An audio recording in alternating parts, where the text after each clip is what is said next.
اعوذ باللہ من الشیطان الرجیم بسم اللہ الرحمن الرحیم عن ابن موہب ان عثمان بن عفان قال لابن عمر اقض بین الناس قال اوا توافینی یا امیر المؤمنین قال وما تقرأ من ذلك وقد كان ابوك يقضي قال لأني سمعت رسول الله صلى الله تعالى عليه وسلم يقول من كان قاضيا فقضى بالعدل وبالهري أن ينقلب منه كفافا وما راجعه بعد ذلك رواه الترمذي إن الله وملائكته يصلون على النبي يا أيها الذين آمنوا صلوا عليه وسلموا تسلیما الصلاۃ والسلام علیک یا سیدی یا رسول اللہ وعلی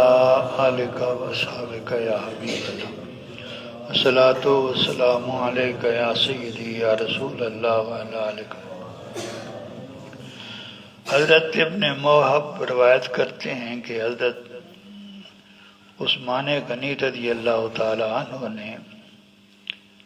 حضرت ابن عمر سے فرمایا کہ آپ قاضی کا عہدہ قبول کریں، لوگوں کے درمیان فیصلے کیا کریں۔ تو انہوں نے عرض کیا امیر المؤمنین، کیا مجھے آپ میری معذرت قبول نہیں کرتے؟ یعنی اس ذمہ داری سے آپ مجھے معاف نہیں کرتے؟ تو انہوں نے فرمایا کہ آپ اس کو ناپسند کیوں کرتے ہیں جبکہ آپ کے والد ماجد تو یہ کام کیا کرتے تھے، وہ تو عہدہ قضا پر فائز رہے۔ تو انہوں نے فرمایا کہ میں اس سے دور اس لیے بھاگتا ہوں کہ میں نے حضور صلی اللہ علیہ وسلم کو یہ فرماتے سنا ہے، جو آدمی قاضی بنے، قاضی کا عہدہ کس کو مل جائے اور وہ عدل کے ساتھ فیصلہ کرے، ظلم نہ کرے، عدل کے ساتھ فیصلہ کرے، تو حضور صلی اللہ علیہ وسلم نے فرمایا اگر وہ برابر چھوٹ جائے، نہ اس کو ثواب ملے نہ گناہ اس کے کھاتے میں پڑے، تو پھر یہ بھی اس کے لیے بڑی خوش قسمتی کی بات ہے۔ اس عہدے پہ فائز ہوا تھا، دو ہی صورتیں ہوتی ہیں، یا تو یہ کہ پورے کرے تو انعام حاصل کرے تو سزا کا مستحق قرار پائے۔ فرمایا جو آدمی قاضی کا عہدہ قبول کرے اور فیصلے بھی عدل کے ساتھ کرے تو پھر بھی اسے خوش ہونا چاہیے کہ وہ برابر چھوٹ گیا، اس کو نہ کوئی ثواب ملا نہ اس نے جو ہے اس کے نامہ اعمال میں گناہ جمع ہوئے۔ تو یہ اتنا عہدہ مشکل ہے، اس لیے میں اس سے دور بھاگتا ہوں۔ تو حضرت عثمان غنی رضی اللہ تعالی عنہ نے پھر اس کے بعد حضرت عبداللہ بن عمر سے یہ مطالبہ نہیں کیا۔ حضرت عبداللہ بن عمر ان صحابہ کرام میں سے جو بڑے عالم تھے، تو جو آدمی جس کو امیر المؤمنین بنایا جاتا ہے اس نے عدل قائم کرنا ہے، تو بندے تو وہی تلاش کرے گا جن کے پاس علم ہوگا۔ تو ان لوگوں میں سے تھے، اکابر میں سے جو علم والے تھے، تو انہوں نے جب معذرت کی تو حضرت عثمان غنی نے پھر دوبارہ ان کو اس کام کرنے کی تکلیف نہیں دی۔ اس حدیث پاک کو امام ترمذی نے روایت کیا۔ وفی روایت رزین عن نافع ان ابن عمر قال لعثمان یا امیر المؤمنین لا اقضی بین رجلین قال فإن أباك كان يقضي فقال إن أبي لو أشكل شيء سأل رسول الله صلى الله عليه وسلم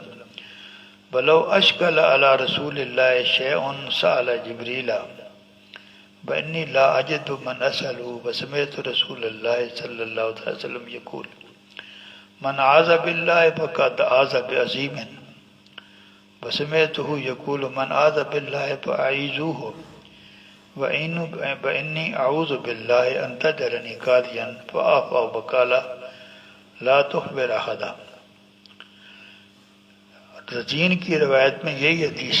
الفاظ مختلف ہے، حدیث وہی ہے پہلے والی۔ اس کے الفاظ یہ ہیں، یہ روایت ہے حضرت نافع سے کہ حضرت ابن عمر رضی اللہ تعالیٰ عنہ نے حضرت عثمان غنی رضی اللہ تعالیٰ عنہ کی خدمت میں عرض کیا، امیر المؤمنین، میں لوگوں کے درمیان فیصلے کرنا یہ میں نہیں کروں گا۔ تو انہوں نے فرمایا کہ آپ کے والد ماجد تو یہ کام کرتے تھے؟ تو حضرت عبداللہ ابن عمر نے فرمایا کہ میرے والد ماجد یہ کام کرتے تھے، اگر کوئی مشکل پیش آ جاتی تو وہ حضور صلی اللہ تعالی وسلم سے پوچھ لیتے تھے، حضور صلی اللہ علیہ وسلم کے زمانے میں وہ کرتے تھے، اور اگر کوئی حضور صلی اللہ تعالی وسلم کے لیے کوئی معاملہ مشکل ہو جاتا تو وہ جبریل امین سے پوچھ لیتے تھے۔ میں اس لیے عہدہ قبول نہیں کرتا کہ مجھے کوئی نظر نہیں آتا جسے میں پوچھوں گا۔ میرے ابا جی جو ہے وہ تو حضور صلی اللہ تعالی وسلم سے پوچھ، حضور صلی اللہ تعالی وسلم جبریل امین سے پوچھ لیتے۔ جبریل امین سے پوچھنا اللہ تعالیٰ سے پوچھنا ہی، تو میرے پاس کوئی نہیں ہے جس سے میں مسئلہ پوچھ لوں۔ اور ساتھ ہی میں نے حضور صلی اللہ تعالی وسلم کو یہ فرماتے بھی سنا ہے، جو اللہ تعالیٰ کی پناہ مانگتا ہے اس نے ایک بڑی ذات کی پناہ مانگی، جو اللہ تعالیٰ کی پناہ مانگتا ہے اس نے ایک بہت بڑی ذات کی پناہ مانگی ہے۔ اور میں نے آپ کو یہ بھی فرماتے سنا ہے کہ جو اللہ تعالیٰ کی پناہ مانگی اس کو پناہ دینا ضرور۔ یہ پوری تمہید باندھی نا، پہلے یہ فرمایا کہ جو اللہ تعالیٰ کی پناہ مانگتا ہے اس نے ایک بہت بڑی ذات کی پناہ مانگی، پھر فرمایا جو اللہ تعالیٰ کی پناہ مانگے اس کو پناہ دے دیا کرو۔ پھر اس کے بعد فرمایا وَإِنِّي أَعُوذُ بِاللَّهِ أَن تَجْعَلْنِي قَاضِيًا، میں اس بات سے اللہ تعالیٰ کی پناہ مانگتا ہوں کہ آپ مجھے قاضی بنائیں، آپ مجھے قاضی بنائیں۔ تو حضرت عثمان غنی رضی اللہ تعالیٰ عنہ نے ان کو اس کام سے دوبارہ جو ہے نا وہ ان کو یہ ذمہ داری نہیں سونپی، اور ساتھ ہی یہ بھی فرمایا کسی کو بتانا نہیں، کسی کو بتانا نہیں کہ میں نے تم پر قاضی کا عہدہ پیش کیا تھا تو تم نے معذرت کی تو میں نے تمہاری معذرت قبول کر لی۔ یہ بات کیونکہ جو امیر المؤمنین ہوتا ہے اس نے تو ریاست کا نظام چلانا ہوتا ہے، تو ریاست کا نظام اگر وہ لوگ جو کسی ذمہ داری کے اہل ہیں وہ معذرت کر لیں گے تو کون کرے گا؟ عدالت کا نظام اگر قائم نہ ہو تو ریاست تو قائم نہیں رہ سکتی۔ تو انہوں نے فرمایا یہ بات تمہارے تک محدود رہے، یہ کسی اور کو نہ بتانا۔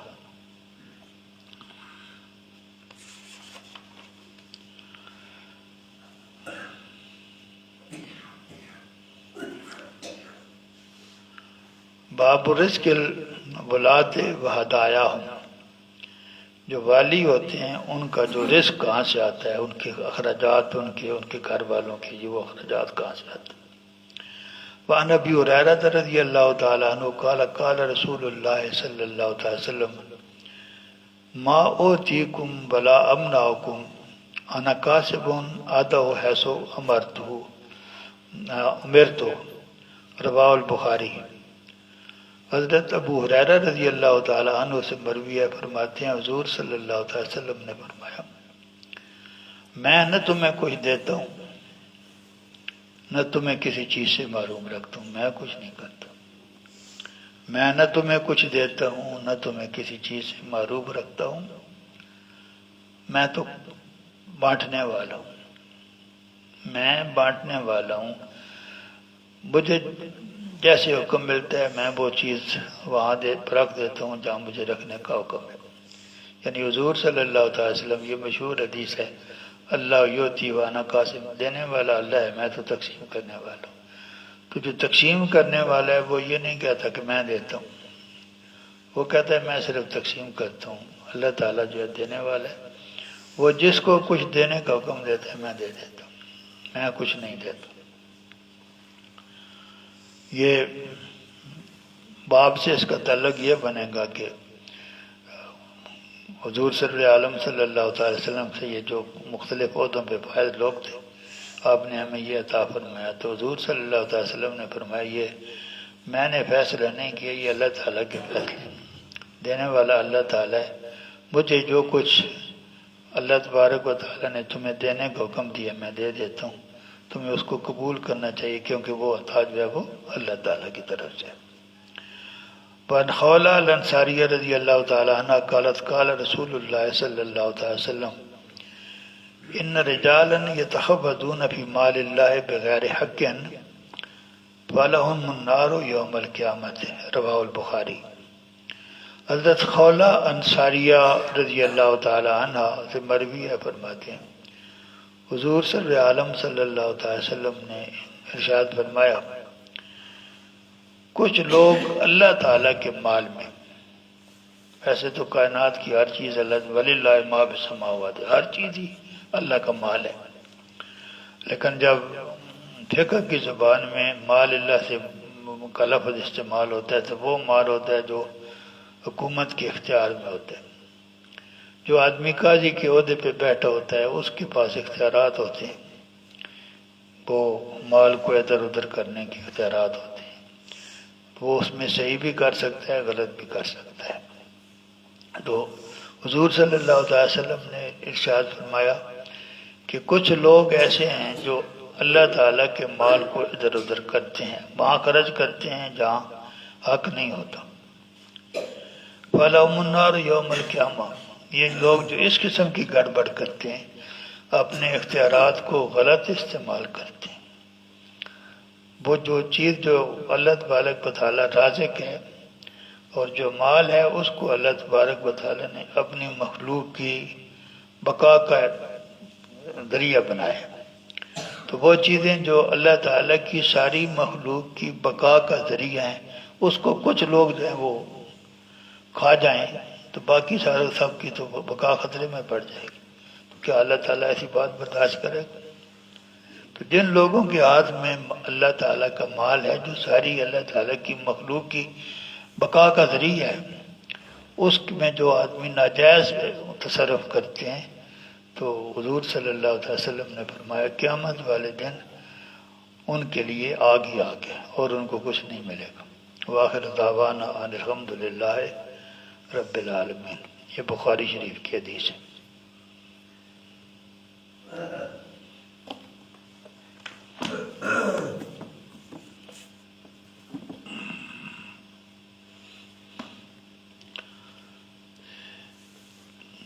تراویح، تراویح کا لفظ جو ہے یہ رات سے نکلا ہوا ہے، جو 4 رکعتوں کے بعد آپ جو بیٹھتے ہیں اپنا اس کو کہتے ہیں سانس لیتے ہیں، اس کی بنا پر اس نماز کا نام نماز تراویح رکھا گیا۔ تو یہ ایسی بات ہے، شریعت نے تو یہ حکم دیا ہے کہ 4 رکعتیں پڑھو، اور 4 رکعتیں پڑھنے پہ جتنا تو ہمارا ٹائم لگتا ہے اتنی دیر جو ہے وہ اس کے بعد رات کرو، پھر 4 پڑھو، پھر اتنی دیر رات کرو۔ ہم تو آدھا منٹ وہ ایک دعا سی پڑھتے ہیں، پتہ نہیں اللہ تعالیٰ قیامت والے دن اس کو قبول کرے گا نہیں۔ سب کرتے ہیں، جو ہم سے بڑے ہیں وہ بھی کرتے ہیں، لیکن فقہ کی کتابوں میں نے آپ کو بتانا ہے کیونکہ یہاں جو کچھ لکھا ہوتا ہے بعض اوقات ہم ایسے کرتے نہیں۔ دین تو وہی ہے جو کتابوں میں لکھا ہوا ہے، لیکن جب ہم سے بڑے لوگ جو ہیں وہ بھی ایسے ہی کرتے ہیں تو ہم بھی ان کے پیچھے کرتے ہیں، لیکن کتابوں میں لکھا ہوا یہ ہے کہ 4 رکعتیں پڑھنے میں جتنا آپ کا ٹائم لگتا ہے۔ پھر یہ بھی ہے کہ وہ قرآن حکیم آپ نے، سنت ہے قرآن رمضان کے مہینے میں ایک بار ختم کرو، تراویح میں ہی پڑھنا ہوتا ہے، تو اس حساب سے قرآن حکیم کی تلاوت کر کے کہ مہینے میں ختم ہو جائے تو 4 رکعتوں پہ ٹھیک ٹھاک ٹائم لگتا ہے۔ اس کے بعد اتنی دیر کیا وہ رات کے لیے بیٹھنا، ظاہر اس میں اللہ تعالیٰ کا ذکر کاری ہوگی، بیٹھے وہ نماز کی حالت میں، نماز کی حالت کے بغیر اللہ تعالیٰ کا ذکر کرنا ہم نہیں کرتے۔ اکابر کو بھی ایسے ہی کرتے ہوئے دیکھا، کتاب میں کچھ اور لکھا ہوا ہے، اللہ تعالیٰ قیامت والے دن قبول کرے تو اس کی مہربانی۔ یہ نماز تراویح کی نماز جو ہے اس کا حکم کیا ہے؟ جب آپ سے پوچھا جائے کہ اس کا حکم کیا ہے تو اس کا جواب یہ ہوتا ہے یہ فرض ہے، واجب ہے، سنت ہے، مستحب ہے۔ تو تراویح کی نماز سنت مؤکدہ ہے، مردوں کے لیے بھی اور عورتوں کے لیے، مردوں کے لیے بھی اور عورتوں کے لیے بھی۔ اور اس نماز کو باجماعت ادا کرنا سنت کفایہ ہے، یہ مردوں کے لیے، عورتوں کے لیے ویسے بھی جو نماز باجماعت ادا کرنا ہے یہ مردوں کے لیے سنت ہے، عورتوں کا اپنے گھر میں تنہا نماز پڑھنا اس کو ان کو زیادہ ثواب ملتا ہے۔ یہ سنت کفایہ ہے، اگر پوری آبادی میں کوئی آدمی بھی نماز تراویح باجماعت نہیں پڑھے گا سارے گناہ گار ہوں گے، سارے گناہ گار ہوں گے۔ کچھ لوگ باجماعت پڑھ لیں گے، باقی لوگ بری جمع ہو جائیں گے۔ تو اس کا جماعت کے ساتھ ادا کرنا سنت کفایہ کی سمجھ آ گئی۔ کچھ لوگ ادا کر لیں تو باقی ساری آبادی جو ہے وہ بری ذمہ ہو جاتی ہے، آبادی میں سے کوئی بھی نہ کرے سارے گناہ گار ہوتے ہیں۔ یہ طرح جنازہ جو ہے اگر کوئی بھی نہ پڑھے تو سارے گناہ گار ہوتے ہیں، کچھ پڑھ لیں تو وہ بری ذمہ ہو جاتے ہیں۔ اس کا وقت جو ہے عشاء کی نماز کے بعد ہے۔ 3 نمازوں کا وقت ایک ہی ہے، وتر، عشاء اور نماز تراویح۔ تو یہ پڑھنا اس کو وقت ایک ہی ہے لیکن عشاء کے بعد پڑھنی، وتروں کا بھی یہی ہوگا، وتروں کو بھی عشاء کی نماز کے بعد پڑھنا ہے، تراویح کی کو بھی عشاء کی نماز کے بعد پڑھنا ہے، وقت ان کا ایک ہی۔ جب شفق ابیض غروب ہوتا ہے اس سے لے کر صبح صادق کے طلوع ہونے کے درمیان جو وقت ہے یہ عشاء کا بھی وقت ہے، تراویح کا بھی وقت ہے اور وتر کا بھی وقت ہے۔ وتر کی نماز جو ہے یہ نماز تراویح سے پہلے بھی پڑھی جا سکتی ہے، بعد میں پڑھی جا سکتی ہے۔ وتر کو آپ تراویح، ہم تو زیادہ تر وتر کو تراویح کے بعد پڑھتے ہیں، اگر کوئی کسی سچویشن کی وجہ سے پہلے پڑھ لیتا ہے تو وہ بھی ٹھیک ہے۔ وتر کو تراویح سے پہلے بھی پڑھا جا سکتا ہے، بعد میں بھی پڑھا جا سکتا ہے۔ تراویح کی نماز رات کے تیسرے حصے تک اس کو مؤخر کرنا مستحب ہے، تیسرے حصے تک، اس سے زیادہ بھی کی جا سکتی ہے، اور اگر اس سے زیادہ بھی اگر آپ تیسرے حصے سے بھی زیادہ اگر مؤخر کریں پھر بھی اس میں قرات کوئی نہیں ہے۔ وآخر دعوانا الحمدللہ رب العالمین۔